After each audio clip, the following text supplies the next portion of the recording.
silakan hubungi saya nanti ya. Oke, so game kitab suci malam ini kita akan berbicara sedikit tentang Ayub dan misteri penderitaan. Sekarang mungkin kitab Ayub ini bisa dikatakan cocok dengan pengalaman kita. Banyak dari kita yang mengalami penderitaan karena pandemi corona. Mungkin ada yang keluarganya mengalami kesulitan ekonomi karena corona. Ada juga yang merasa sangat sedih karena sakit, atau mungkin anggota keluarga yang sedang sakit bahkan dipanggil Tuhan karena corona. Ada juga yang mungkin ya sehat, ya keluarganya ekonominya oke-oke aja, tapi karena tidak bisa ke gereja, mungkin sekarang merasakan kekeringan rohani. Ya, jadi ini pengalaman-pengalaman yang kita alami, sebuah penderitaan di masa-masa pandemi ini. Oke, gamenya sudah tadi ya. Jadi pada malam hari ini kita coba mendiskusikan beberapa hal ya. Pertama, kenapa ada penderitaan dan hal-hal jahat jika Tuhan adalah sungguh baik. Ya. Kenapa hal jahat terjadi pada orang baik? Oh iya ya. Karena pandemi ini semuanya kena ya, baik yang rajin ke gereja maupun yang nggak pernah ke gereja. Yang rajin adorasi, yang nggak pernah adorasi juga semua kena. Ya, ada yang teman saya, ada umat paroki, adik kakak 3 orang, senanya rajin ke gereja, ya, aktif gereja sebagai lektor, mereka meninggal semua karena COVID ya, 3 orang ini. Jadi sangat tidak terduga dan tidak bisa dibilang kenapa Tuhan mengizinkan orang yang baik menderita ya. Ini aja pertanyaannya Ayub ya, pertanyaan Ayub sebenarnya. Lalu kita juga diajak untuk berjumpa dengan sebuah misteri yang disebut sebagai sebuah misteri penderitaan. Iya, jadi teman-teman jangan lupa untuk subscribe dan follow. Nanti aja, oke. Oke, jadi penderitaan ini bisa dilihat dari dua sisi ya, kita bisa menjawab ini dari dua sisi. Sisi pertama itu sisi kita bisa menjawab penderitaan dengan logika ya. Logika itu logik, itu kemampuan kita berpikir, menganalisa, itu bisa dijawab dengan problem filsafat ya, filosofis ya. Kita bisa menjawab ini dengan otak kita, dengan kemampuan nalar kita, sebenarnya kita bisa mengerti kenapa ada penderitaan. Ya, ini sudah dijawab oleh banyak tokoh besar di gereja ya, mengenai penderitaan kok bisa ada dan kok bisa mengenai kita, orang-orang yang beriman, yang punya iman kepada Tuhan Yesus. Ini sebenarnya sudah dijawab secara logika, secara nalar dengan baik, banyak tokoh-tokoh yang menjawab ini. Tetapi kita harus melihat juga penderitaan sebagai problem eksistensial. Waduh, berat Romo, pusing kepala lihat. Maksudnya apa eksistensial? Ini problem yang kita alami pada dasarnya. Semua orang mengalami penderitaan. Entah yang kecil sifatnya ataupun yang besar. Semua mengalami, ini pengalaman universal. Dan saat kita mengalami, kadang-kadang nalar kita pun nggak jalan gitu. Dalam artian, ya kita tahu secara logika penyebab penderitaan. Tapi kalau kita sedang menderita, sedang sakit, sedang mengalami kesulitan ekonomi, baru saja diputus pacar, waduh. Kita merasakan pengalaman penderitaan itu sendiri. Penderitaan bukan hanya di pikiran, bukan hanya ide, tetapi pengalaman pribadi, eksis, ya, yang suatu yang eksistensial ya. Jadi kata eksis itu sebenarnya bukan hanya tampil viral di YouTube atau di sosmed, tetapi lebih dalam lagi pengalaman yang kita alami dalam hidup sehari-hari. Dan kadang-kadang walaupun kita sudah mengerti secara logis, secara nalar, kenapa ada penderitaan, tetapi saat kita mengalami penderitaan itu, logika ini pun kadang-kadang tidak jalan gitu. Kenapa kita masih terus bertanya ya, kenapa ini terjadi pada saya? Nah ini yang dialami oleh Ayub ya. Problem logika, salah satu contohnya sudah dijawab oleh Santo Thomas Aquinas ya di abad ke-13. Jadi sudah sangat lama ya gereja menjawab pertanyaan ini. Gereja dan tokoh-tokoh gereja sudah menjawab ini secara logika atau secara nalar menggunakan akal budi. Tetapi problem eksistensial secara solid ya, secara luar biasa dijawab oleh Ayub. Tapi nanti kita akan lihat ya, kita akan lihat bersama-sama bagaimana Ayub menjawab pertanyaan ini. Nah, nanti saya kejutannya ya ini Spoiler alert, saya nggak akan kasih spoiler alert. Jadi bagaimana Ayub akan menemukan jawaban dari permasalahan yang dia alami. Ya. Kita coba membahas sedikit yang cara logika ya, karena untuk penderitaan dijawab dengan nalar atau dengan logika atau dengan filsafat teologi ini butuh waktu yang panjang juga. Kita bisa punya seminar sendiri untuk itu. Makanya saya hanya ngambil sedikit aja. Nanti kita fokus lebih banyak di kitab Ayub ya.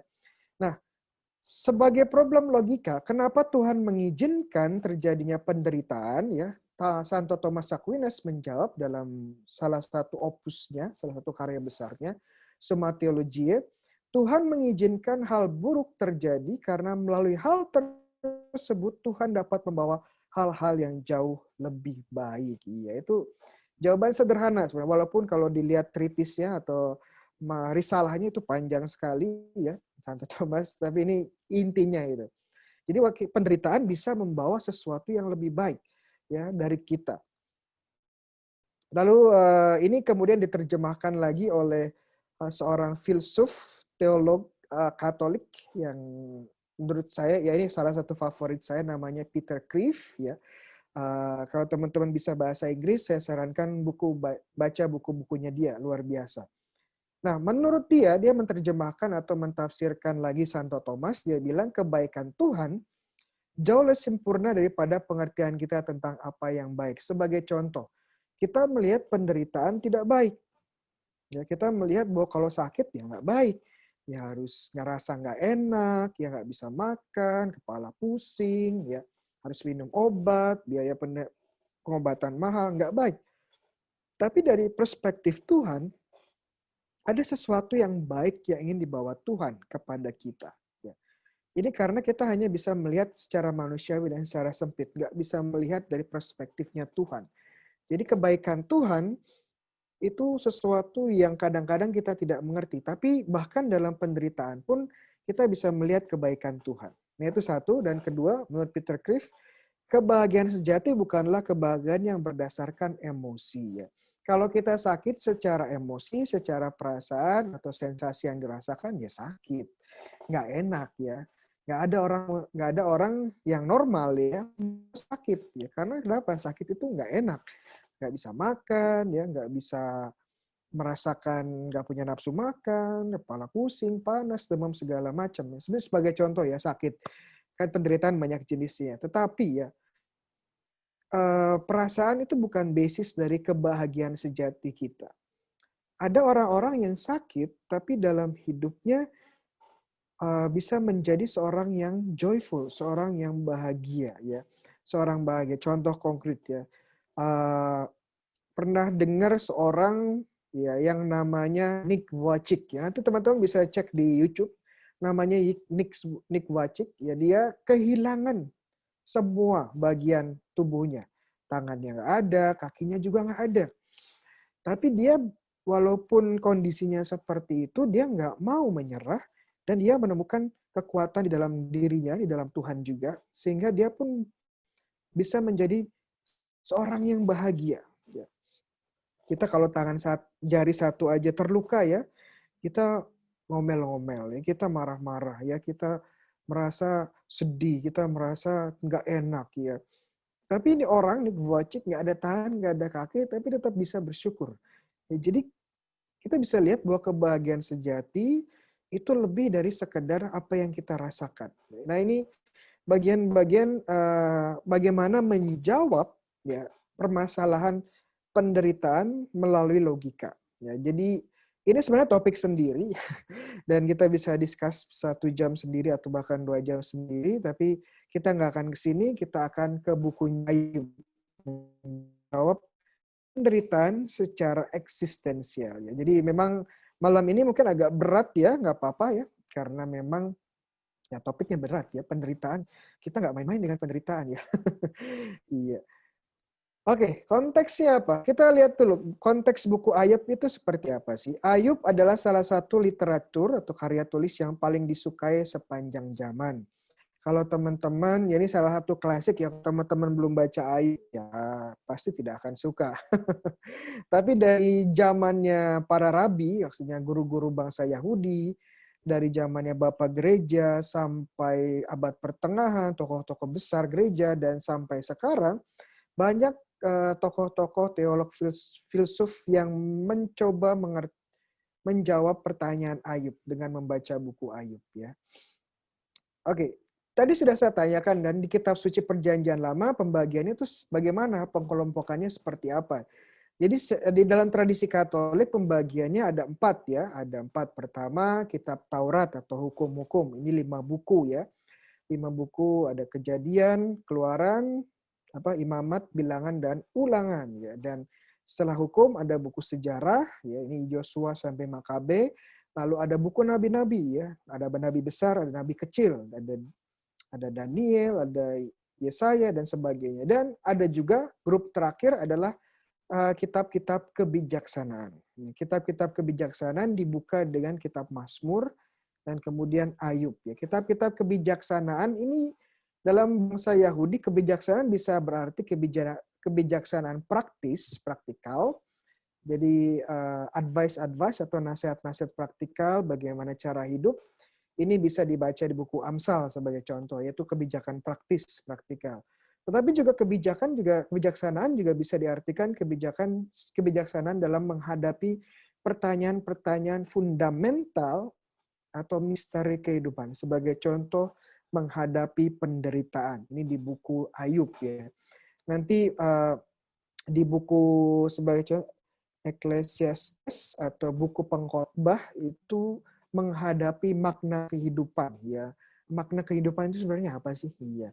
Makna untuk hidup itu apa? Kalau ini makna penderitaan. Jadi ternyata kitab suci membawa kita menjawab pertanyaan-pertanyaan fundamental ya yang sebenarnya kadang-kadang kita semakin dewasa seharusnya semakin berani bertanya. Saya hidup ini ngapain sih ya?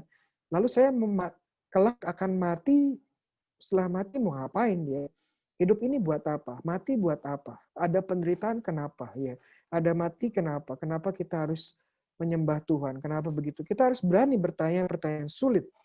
Nah, karena sebenarnya pertanyaan-pertanyaan sulit ini sudah dijawab di kitab suci. Kalau kita jeli membacanya, kalau kita peka dalam membacanya. Jadi kalau ada kitab suci, ya jangan ditaruh di rak saja, dibaca ya. Ya memang agak susah ya. Nanti saya akan jelaskan kenapa banyak orang tidak suka dengan buku Ayub. Ya. Ayub membawa pembacanya menghadapi sebuah pertanyaan fundamental, yaitu penderitaan. Ya. Dan Ayub hadir bukan sebagai seorang filsuf atau teolog, tapi seorang manusia yang mencari keadilan. Ya, mencari keadilan. Nanti akan saya jelaskan lagi kenapa dia mencari keadilan. Ya. Jadi ini struktur kitab Ayub. Ya. Narasi awal. Ya, bab 1 dan bab 2 itu narasi awal, cerita awal Ayub seperti apa. Tetapi sebagian besar dari kitab Ayub adalah sebenarnya dialog antara Ayub dan sahabat-sahabatnya dalam bentuk puisi. Ya, dari bab 3 sampai 37 yaitu sekitar 35 bab ya, 34-35 bab. Isinya adalah puisi ya. Dialog antara Ayub dan sahabat-sahabatnya. Jadi kenapa buku Ayub ini kadang-kadang nggak suka dibaca oleh orang Indonesia? Karena isinya puisi. Saya nggak tahu, mungkin Indonesia punya literasi yang nggak begitu tinggi sehingga nggak terbiasa membaca puisi ya, membaca puisi. Apalagi puisinya, apalagi saya menyadari bahwa terjemahan bahasa Indonesia yang ITB yang disebut sebagai Indonesia Terjemahan Baru, ya bukan Indonesia tuberkulosis, bukannya. Ya, terjemahannya nggak begitu mantap ya, terjemahannya nggak begitu bagus. Saya juga kurang banyak terjemahan di terjemahan baru atau Indonesia baru ini yang saya juga kurang setuju ya. Ini contohnya, dan ada kalau kita buka contoh kecil saja ya, kita buka Lukas ya, buka Lukas ayat 1 di mana kisah malaikat menampakkan diri kepada Bunda Maria. Itu di Lukas 1:26. Iya. Dan ketika malaikat nyapa Bunda Maria, ayat 28, ya. Ketika malaikat itu masuk ke rumah Maria, ia berkata, "Salam, hai engkau yang dikaruniai." Ya. Kata salam di situ sebenarnya kurang tepat, ya. Kalau teman-teman baca sebagai contoh teks asli dari bahasa Yunani, kata yang digunakan adalah kaire. Kaire itu artinya bersukacitalah, ya, bersukacitalah Maria, bergembiralah Maria. Makanya ini disebut sebagai peristiwa gembira, karena apa yang dikatakan malaikat itu adalah memberikan Maria kebahagiaan, kegembiraan. Itu salah contoh ya kenapa kadang-kadang saya kurang sreg dengan bahasa Indonesia terjemahan baru ini. Tapi nggak apa-apa, kita lanjut. Kemudian setelah dialog ada jawaban Tuhan ya. Tuhan memberikan jawabannya atas pertanyaan Ayub. Ya, nanti kita lihat pertanyaannya apa. Dan terakhir narasi penutup di mana Ayub ya kembali mendapatkan apa yang hilang. Ya, ini kisah Ayub yang sebenarnya ya. Jadi dia seorang yang saleh sebenarnya. Ya, setiap hari dia mempersembahkan kurban, beribadat ya, dan juga memohon pengampunan dosa setiap hari. Dan memiliki banyak keturunan, 7 laki-laki dan 3 perempuan, ya, angka yang bagus. Dan hartanya luar biasa ya. Tetapi kemudian atas izin Allah, setan menguji Ayub dengan mengambil segalanya daripadanya. Ingat, sebagai pembaca kita tahu yang bertanggung jawab itu adalah setan, ya. Yang bertanggung jawab itu adalah setan. Tetapi Ayub tidak melihat itu. Dia hanya merasakan penderitaan dan dia percaya penderitaan ini dari Tuhan. Dan kemudian Ayub dilanda dengan kemalangan yang dahsyat, ya. Dia mulai bergulat dengan iman yang dia miliki. Ah, ini dia.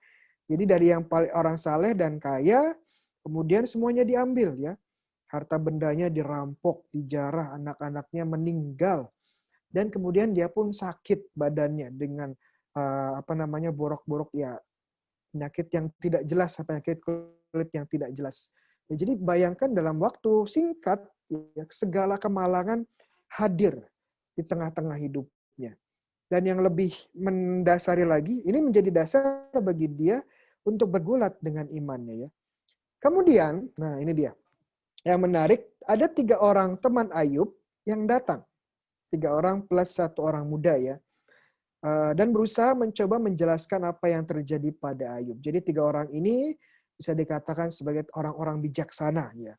Dan mereka mencoba memberi hiburan awalnya ya. Tetapi saat melihat Ayub, mereka menyadari bahwa Ayub ini pasti melakukan sesuatu yang tidak benar. Kok bisa seperti itu pandangan mereka ya? Mari kita lihat. Jadi ada 3 orang teman ya. Ada Elifas, seorang teman ya, seorang teman bukan seorang teman. Orang teman ya. Dari teman itu daerah Edom. Edom itu daerah di bawah Israel ya, selatan Israel. Ini terkenal sebagai daerah orang-orang bijak. Kemudian ada Bildad, orang Suah gitu kita tidak tahu dari wilayah mana. Ada juga Sofar ya, Sofar. Orang Naamah, juga kita tidak tahu di mana. Jadi kita lihat gambarnya, ya 3 orang teman ini menunjukkan jari mereka, ya seolah-olah menuduh Ayub. Karena memang benar nanti dalam dialog dengan Ayub, teman-temannya ini menuduh Ayub sebagai orang berdosa. Iya. Jadi gambar ini bagus sekali. Mari kita lihat ya. Kan dialognya sebenarnya apa sih? Dialognya itu sebenarnya apa? Oke. Jadi ada asumsi dasar ya, ini teologi yang sebenarnya klasik ya, teologi yang banyak dari kita sebenarnya punya tanpa disadari. Jadi kalau Tuhan itu adil, mereka yang baik pasti diberkati. Tetapi mereka yang jahat akan dikutuk. Ya, ini asumsi dasarnya ya. Dan ingat zamannya Ayub, konsep atau kebenaran tentang afterlife atau kehidupan setelah kematian itu belum sempurna. Ya, belum sempurna. Jadi hidup itu ya hanya hidup di dunia. Ya, dan yang baik diberkati di dunia, yang jahat ya dikutuk ya sama Tuhan atau menerima malapetaka di Tuhan di dunia ini. Jadi ide tentang kehidupan ya yang akan datang itu belum ada atau belum sempurna pada zamannya Ayub. Ini baru kemudian di abad eh, kedua baru nanti ya di buku Daniel sebagai contoh ya. Dan tentunya Tuhan Yesus sendiri. Perjanjian baru. Nah, berdasarkan asumsi ini, teman-temannya Ayub bilang ya, Ayub itu menderita satu ya. Dan kemudian Ayub, kan kita tahu Tuhan itu adil. Nah, Ayub pasti bersalah. Ya. Pasti bersalah. Dan Ayub harus bertobat. Ya kan kita ada asumsi dasarnya ya. Dan asumsi dasarnya Tuhan itu baik, Tuhan itu adil, yang jahat dikutuk, yang baik diberkati. Teman-temannya ini mengambil kesimpulan bahwa Ayub ini orang bersalah. Kenapa? Karena dia menderita. Dan Tuhan itu adil. Nah, itu dia. Jadi posisi teman-teman Ayub ini berdasarkan posisi teologis yang sangat solid sebenarnya ya.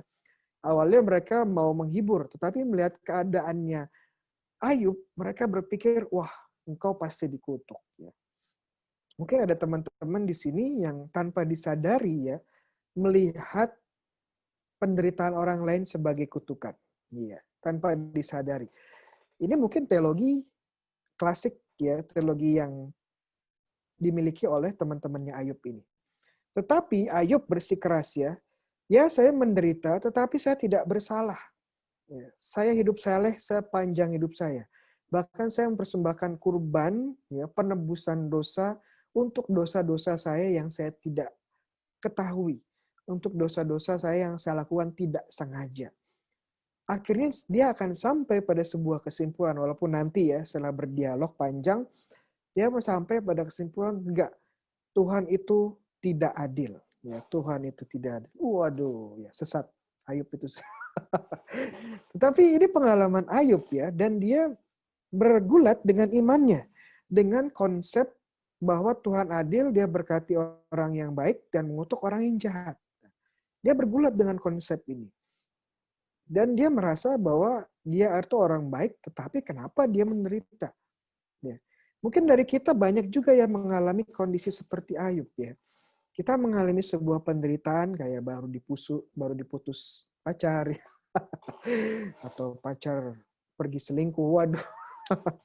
Iya. Kita bertanya kepada Tuhan, kenapa ini terjadi dalam hidupku?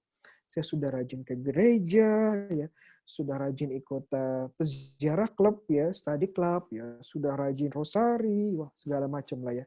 Sudah ikut lektor, bis dinner, wah. Tapi kok saya sampai sekarang belum berhasil dalam hidup, ya, hidup kehidupan asmara saya. Waduh. Ini contoh kecil aja, tetapi itu ada bentuk-bentuk penderitaan yang lebih besar. Ya, sakit atau kondisi ekonomi, ditinggalkan seorang yang kita sayangi. Ini bentuk-bentuk penderitaan yang valid, yang sungguh ada, dan kita pun mungkin bertanya, kenapa ini terjadi dengan orang-orang baik seperti kita? Ya, kita berdosa saja jarang, ya, tidak pernah menjahati orang lain, kok kita yang kena dampaknya ya? Karena nanti kita akan lihat, oke ini kondisinya Ayub ya, kondisinya Ayub. Ya, pergulatannya Ayub itu seperti apa ya? Awalnya Ayub masih mampu memberkati Tuhan dalam kondisinya yang sulit. Ya, di awal-awal di di bab 1 dan 2, di awal-awal penderitaan, dia masih bisa bilang ya, ini bab 1 ayat 21, dengan telanjang keluar dari kandungan ibuku, dengan telanjang aku juga akan kembali ke dalamnya. Tuhan yang memberi, Tuhan yang mengambil, terpujilah namanya. Ya, bagaimana walaupun mengalami kesulitan, dia masih bisa memuji Tuhan. Awal ya, mungkin dia berharap bahwa kondisinya akan kembali dengan baik dengan cepat. Tetapi itu tidak terjadi. Justru kondisinya semakin buruk. Ya. Dan dia pun tidak mengerti kenapa hal ini terjadi. Dia bilang, biarlah hilang lenyap dari kelahiranku, dan malam yang mengatakan seorang anak laki-laki telah ada dalam kandungan. Dalam artian dia merasa bahwa sebaiknya tidak perlu dilahirkan. Kalau hidup di dunia hanya menderita. Iya. Jadi ini argumen yang valid juga, dan banyak orang jatuh akhirnya tidak percaya kepada Tuhan karena melihat penderitaan. Ya, melihat penderitaan. Ada yang marah awalnya kepada Tuhan, kemudian pelan-pelan nggak ke gereja, nggak berdoa, akhirnya ya lepas. Ya. Sama dengan Ayub ya, dia tidak mengerti Dan dia sampai pada titik depresi ya. Titik depresi bahkan bilang dia lebih baik tidak dilahirkan sama sekali. Mungkin ada teman-teman yang mengalami pengalaman yang sama ya. Jadi kita bisa bikin sharing mungkin ya nanti ya. Tetapi di sisi lain juga Ayub nggak mau menyerah. Dia masih berharap bahwa Tuhan itu adil. Ya, sebagai contoh, itulah yang merupakan hiburan bagiku. Bahkan aku akan melompat-lompat kegirangan di waktu kepedihan yang tak kenal belas kasihan. Sebab aku tidak pernah menyangkal firman yang maha kudus. Ya, jadi dia mengatakan bahwa dia itu orang saleh. Dan dia percaya karena Tuhan adil, dia akan kembali diberkati. Tetapi masalahnya kondisinya tidak seperti yang diharapkan. Dia terus menderita. Dan akhirnya dia sampai pada poin di mana dia tidak menemukan makna dari hidup dan penderitaannya. Hidup hanyalah penderitaan. Dan dia menyatakan akhirnya pada satu titik di mana menyatakan Tuhan tidak adil. Insyafillah ya, insyafillah bukan insyaallah ya. Insyafillah. Ya insyafillah bahwa Allah tetap berlaku tidak adil terhadap aku ya. Bahwa Allah telah berlaku tidak adil terhadap aku ya, dan menebarkan jalannya atas aku. Dalam artian Tuhan itu bertindak semena-mena terhadap aku ya, terhadap Ayub. Jadi kita bisa lihat pergulatan. Di awal dia masih bertahan dalam imannya, dalam konsep dasar ya teologisnya bahwa Tuhan itu adil, yang baik diberkati, yang jahat dikutuk. Tetapi lama-lama dia mulai bergulat dan kondisi tidak membaik. Sehingga pada poin di mana dia kehilangan makna ya pandangan teologisnya itu dan dia bilang Tuhan itu tidak adil. Mungkin tadi teman-teman pernah ada yang mengalami hal ini. Ya ada pengalaman yang pahit, pengalaman yang buruk sampai kita benar-benar marah dengan Tuhan ya. Dan sampai pada poin di mana kita bilang Tuhan itu tidak adil ya. Dia ada bilang kalau saya berdoa minta A ya, saya berdoa minta mobil ya, tapi Tuhan kasihnya motor. Wah, tidak adil ya. Padahal saya berdoanya sudah 9 hari 9 malam ya, jam 12 malam bangun ya, sampai sujud-sujud segala macam guling-guling ya. Waduh, tapi kok yang dikasih hanya motor. Iya. Jadi kita bilang tidak adil lah. Iya, itu konsep keadilan ya, konsep keadilan yang sangat sederhana yang berdasarkan hukum barter istilahnya ya. Saya beri ini, Tuhan harus kasih ini. Nah, itu asumsi dasar ya, asumsi dasar dan kadang-kadang kita pun masih pada level ini. Jadi karena apa? Karena teologi ini asumsi teologi Tuhan yang adil semacam ini sebenarnya valid, betul, tetapi sangat primitif dalam artian ini sebenarnya tingkat iman anak-anak kecil ya. Tingkat iman yang masih balita. Kalau balita, anak-anak kecil, itu biasanya apa yang saya pengen harus dipenuhi. Kalau nggak dipenuhi, saya marah. Iya, itu dia. Jadi mungkin kita sudah dewasa secara biologis, umur kita mungkin 20-an, ya, 30-an. Saya 30 juga, ya. Tapi belum tentu tingkat imannya juga dewasa. Tingkat imannya dewasa. Mungkin kita masih iman yang masih anak-anak. Iman yang transaksional dalam ini ya, dalam bahasa teknisnya seperti konsep keadilan yang tadi itu. Kalau saya baik, saya harus diberkati ya. Kalau saya berdoa ya dengan baik, hidup dengan baik, saya harus mendapatkan ini dari Tuhan ya. Jadi Tuhan semacam mesin ATM ya, kalau kita masukkan jumlah doa yang benar, kita akan mendapatkan hal yang kita inginkan ya. Dan kadang-kadang orang Katolik dengan segala bentuk devosinya kadang-kadang masih belum lepas dari konsep iman atau pemahaman kedewasaan imam yang seperti ini. Ya, ada doa, makanya banyak sekali doa novena yang disebut sebagai novena tidak akan pernah gagal. Ya, ternyata gagal. Ya. Atau doa rosari yang selalu manjur. Waduh, sampai-sampai pada percaya sampai takhayul ya. Saya percaya kalau saya minum air di Gua Maria, di Paroki Redemptor Mundi Surabaya, diambil jam 3 pagi dan diberkati oleh Romo Bayu, pasti saya sembuh. Waduh, itu udah menjadi takhayul ya. Ya makanya iman semacam itu ya iman, tapi masih iman yang belum dewasa. Dan kita bisa lihat ya dari sini apa yang kira-kira Tuhan mau lakukan kepada Ayub ya. Nah, apa yang ingin dilakukan Ayub? Kemudian Ayub bilang apa? Semoga aku tahu mendapatkan dia dan boleh datang ke tempat dia bersemayam, maka akan kupaparkan perkaraku di hadapannya dan kupenuhi mulutku dengan kata-kata pembelaan. Jadi dia berdialog dengan teman-temannya, tetapi dia tidak puas dan dia ingin ketemu langsung dengan Tuhan, ingin beraudiensi langsung dengan Tuhan. Dia ingin protes langsung kepada Tuhan. Ingat, ini zaman perjanjian lama dan dalam perjanjian lama seorang tidak bisa melihat Tuhan secara langsung. Kalau seorang melihat Tuhan secara langsung, dia akan mati. Ya, dia akan mati. Itu sebuah paham di perjanjian lama. Jadi kalau teman-teman sebagai contoh, ada beberapa ayat kalau seseorang menyentuh benda suci di perjanjian lama, cuma sebagai contoh tabut perjanjian dan dia dalam kondisi tidak layak, dia akan mati. Ya, dia akan mati sebagai contoh. Tabut perjanjian.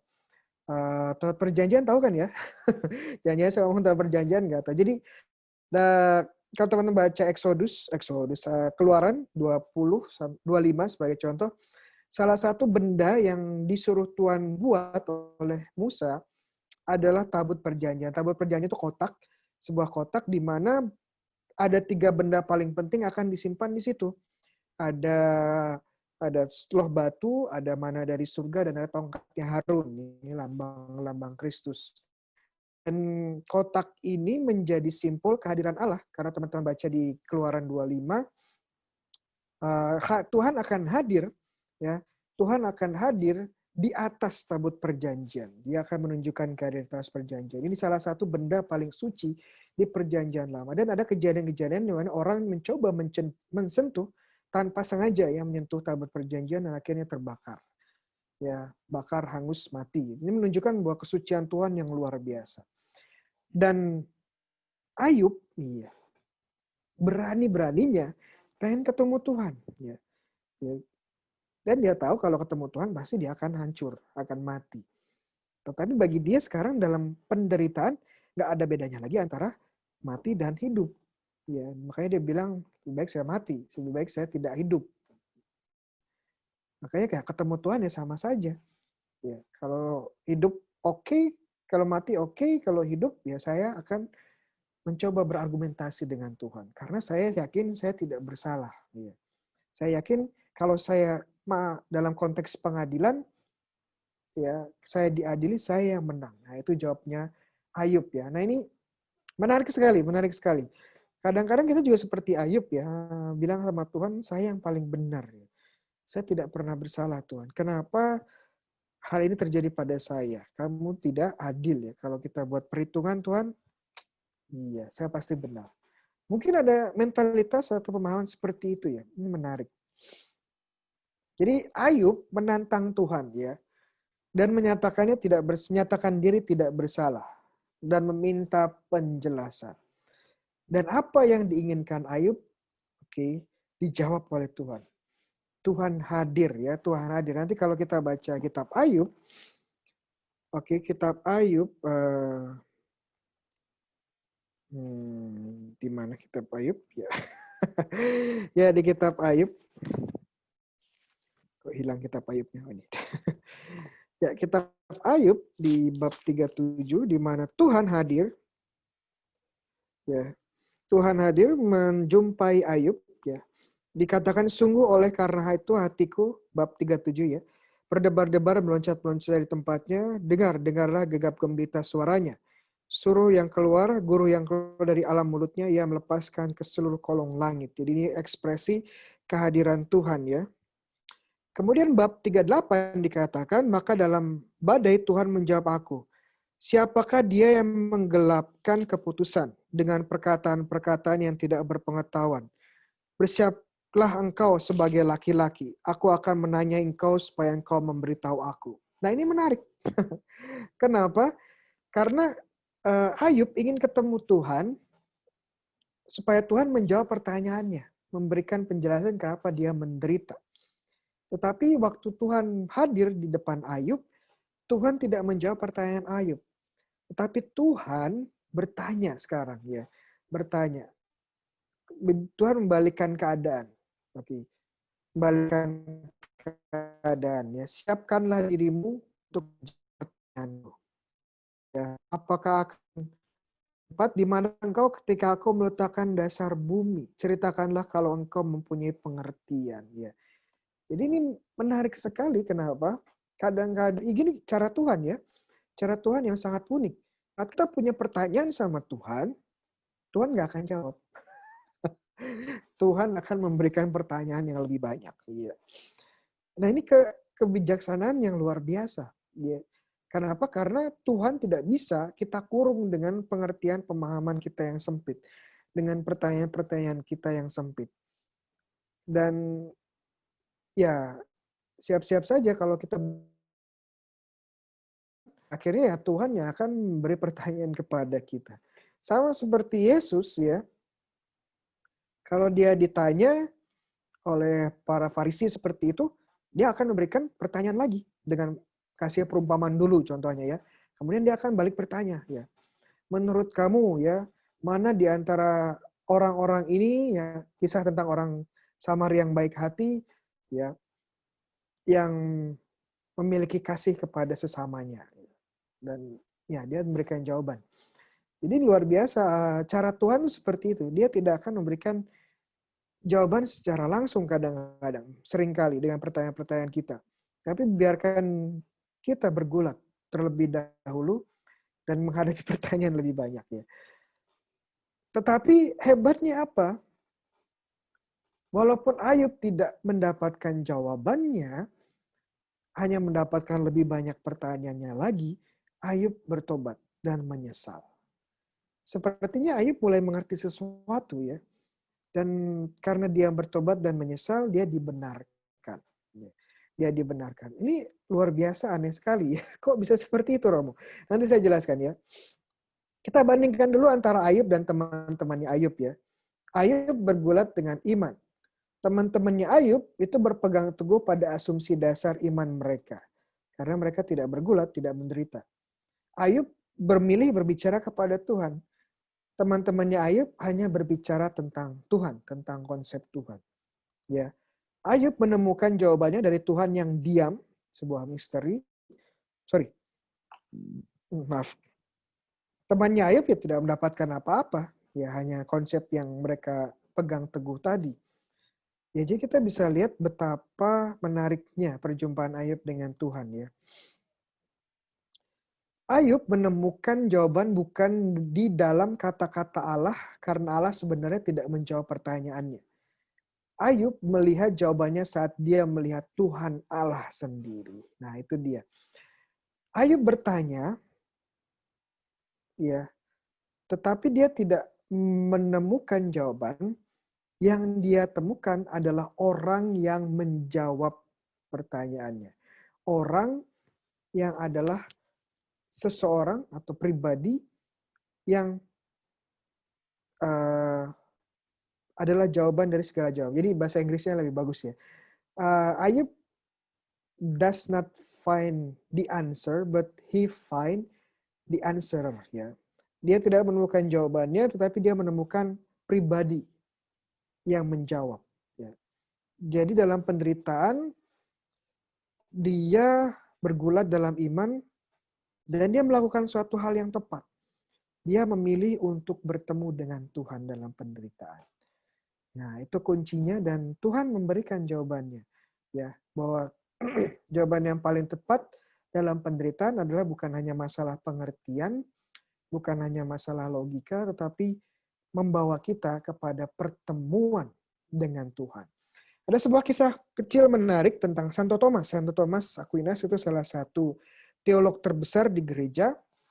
Ya, kalau teman-teman baca bukunya Summa Theologiae, ajaran tentang, pernah mendengar mungkin ajaran tentang transubstansiasi ya, itu juga yang mengembangkan Santo Thomas, yang mengembangkan ajaran Trinitas juga Santo Thomas, dan masih banyak lagi. Dia menulis luar biasa. Tetapi pada akhir hidupnya, suatu hari saat dia berdoa di kapel, Tuhan Yesus menampakkan diri. Lalu Tuhan Yesus bilang, Thomas, kamu sudah menulis sangat baik tentang aku. Kamu sekarang mau apa? Dan jawaban Santo Thomas adalah, tidak ada yang lain selain Engkau, ya Tuhan. Nah, itu jawaban Santo Thomas ya. Jadi Santo Thomas tidak minta kebijaksanaan yang lebih besar lagi. Dia tidak minta harta benda, ya. Dia tidak minta umur panjang supaya bisa menulis lebih banyak lagi. Tidak. Dia meminta Tuhan itu sendiri. Jadi sebenarnya jawaban yang sama dengan para santo-santa yang lain. Ya, sebagai contoh, Santo Avila ya, Teresa Avila bilang, basta Deo, solo Deo basta ya. God alone is suffice. Ya. Hanya Tuhan sudah cukup ya, sebagai contoh ya. Ini jawaban-jawaban sederhana yang menurut para kudus adalah jawaban yang paling benar saat kita menghadapi penderitaan. Ya, saat penderitaan. Tambahan sedikit tentang Thomas Aquinas, setelah mendapatkan penglihatan itu, Thomas juga berhenti menulis. Dan saat dia ditanya kenapa, dia melihat bahwa semua tulisannya yang luar biasa ini, dia bilang itu hanya tumpukan jerami. Ya, tumpukan jerami yang siap dibakar, ya nggak ada apa-apanya. Jadi bagaimana perjumpaan dengan Tuhan merubah semuanya. Dan ini yang ingin dilakukan oleh Tuhan sebenarnya ya. Jadi ini kesimpulannya ya, pedagogi ilahi. Melalui penderitaan itu Tuhan itu seperti pemahat yang sedang memahat patungnya. Jadi penderitaan memiliki nilai formasi, nilai pembentukan, pendewasaan. Ya, bukan pendewasaan secara fisik, tetapi secara spiritual, secara iman. Karena apa? Karena dalam penderitaan, konsep sempit kita tentang Allah dilebur. Tadi kan konsepnya sangat basic ya, teologinya primitif. Kalau baik di reward sekarang, kalau buruk dikutuk sekarang. Konsep itu dilebur sama Tuhan melalui penderitaan. Kemudian melalui penderitaan berbagai hal yang kita miliki adalah sementara. Ya, Ayub menyadari bahwa semuanya itu datang dan pergi. Ya. Dan juga melalui penderitaan konsep diri kita yang egois, berbagai gelar pribadi hanya fana belaka. Ya, Ayub mungkin bisa bangga sebagai orang yang saleh, sebagai orang yang bijaksana, orang yang taat, tetapi dalam penderitaan ini pun dihancur leburkan. Ya. Dan dalam penderitaan di mana kita di strip dibuka semua segala lapisan kesombongan kita kembali ke basic, dan di dalam basic inilah kita bisa berjumpa dengan Tuhan. Ya, menemukan apa yang sebenarnya paling inti dalam penderitaan kita, dalam hidup ini. Sedikit cerita, mungkin saya pernah ditugaskan, waktu saya masih di Filipina, ditugaskan sebagai chaplain atau di rumah sakit, atau sebagai petugas, bukan tugas ya, ministry atau pelayan di rumah sakit. Ya, tugas salah satunya adalah mengunjungi pasien. Dan kebetulan banyak pasien yang dalam hal ini memiliki penyakit yang bergulat dengan penyakit-penyakit yang cukup berat. Karena waktu itu saya bertugas di rumah sakit khusus untuk penyakit ginjal dan juga penyakit kanker ya. Dan dua penyakit ini terrible ya. Ginjal dan kanker ini membunuh pelan-pelan, ya, menggerogoti tubuh kita dan membunuh kita pelan-pelan. Yang kehilangan ginjalnya atau ginjalnya rusak, gagal ginjal, harus cuci darah terus. Ya, dan ini biayanya mahal, ya, biayanya mahal dan ketergantungan. Dan begitu juga dengan kanker, sama saja akan menggerogoti tubuh kita pelan-pelan. Dan awalnya saya semangat ketemu orang, saya percaya dengan doa saya, waduh, sombong ya. Dengan doa saya kamu disembuhkan. Saya berdoa ya dengan sungguh-sungguh, dengan penuh iman, minta kepada Tuhan, semoga saudara A ini sembuh dari sakitnya. Saya berdoa dengan sungguh, saya berdoa dengan kenceng, tapi kok nggak ada apa-apa yang terjadi ya. Ya, saya menyadari pertama mungkin saya nggak punya karunia penyembuhan ya. Tapi kemudian saya juga berpikir lebih dalam, apa maknanya kita berdoa bersama? Ya, apa gunanya saya berdoa ya bersama dengan dia? Apa saya gunanya mengunjungi dia kalau saya tidak bisa berbuat banyak? Ya, saya tidak bisa menyembuhkan dia, ya, tidak membuat bisa kondisinya lebih baik. Saya ngapain di sini? Ini sebuah pertanyaan yang mungkin dihadapi juga oleh banyak pasien. Ya. Kenapa saya menderita? Kenapa saya harus mengalami hal-hal ini? Ya. Akhirnya saya menemukan juga dalam pergulatan iman saya ya, karena ada beberapa pasien yang menurut saya kasihan sekali gitu. Ada seorang anak kasusnya luar aneh. Ada sebuah kondisi di mana ginjalnya pelan-pelan mengkerut dan lama-lama hilang. Iya, ada kondisi seperti itu.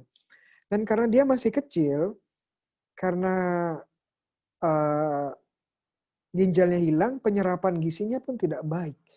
Ya, penyerapan gizi tidak baik dan apa yang terjadi, pertumbuhan pun terhalang. Ya, waktu saya datang, saya kira anak ini umurnya sekitar 7 tahun. Ya, ternyata waktu saya berbicara dengan orang tuanya, saya mendapatkan kenyataan pahit bahwa ternyata anak ini bukan umur 7 tahun, tapi 17 tahun. Tapi kok posturnya bisa seperti anak 7 tahun saja karena tidak bisa berkembang ya. Dan mereka dari keluarga susah, dari keluarga miskin, dan jujur waktu itu saya juga menangis ya, nggak bisa menahan air mata. Saya bertanya, Tuhan kenapa hal ini bisa terjadi pada diri anak ini salah anak ini apa gitu. Waktu itu juga saya mengalami krisis iman ya. Tapi puji Tuhan, waktu saya tanya orang tuanya ya, si ibunya ya, sebut saja Ibu Maria ya.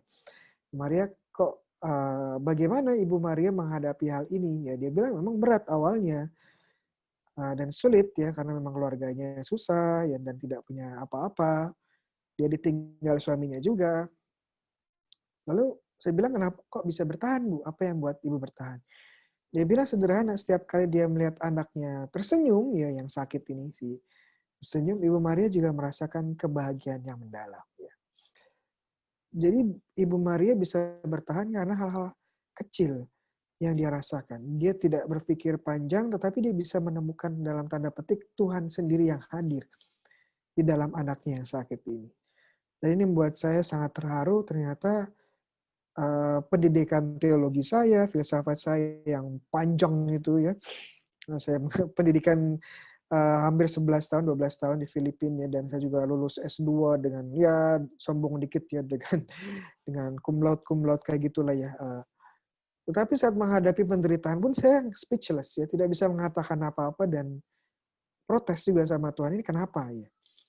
Dan puji Tuhan, Tuhan memberikan jawabannya lewat Ibu Maria yang tadi itu. Dengan jawaban yang sederhana tapi sangat dalam. Bahwa kadang-kadang nggak perlu logika untuk menjawab, tapi perlu dialami. Merasakan kehadiran Tuhan dalam hal-hal yang mengejutkan ya. Nah ini pengalaman Ayub ya, pengalaman Ayub di mana dalam penderitaan yang pertama dicari itu bukan jawaban logis, tetapi perjumpaan dengan Tuhan. Ya, perjumpaan dengan Tuhan. Dan di bab terakhir ya Tuhan mengembalikan Ayub ya, dia mendapatkan kembali semuanya 2 kali lipat ya, mendapatkan semua harta bendanya dibalikan bahkan 2 kali lipat. Tetapi siapa yang tahu dia akan mengalami penderitaan lagi ya, kita nggak tahu ya.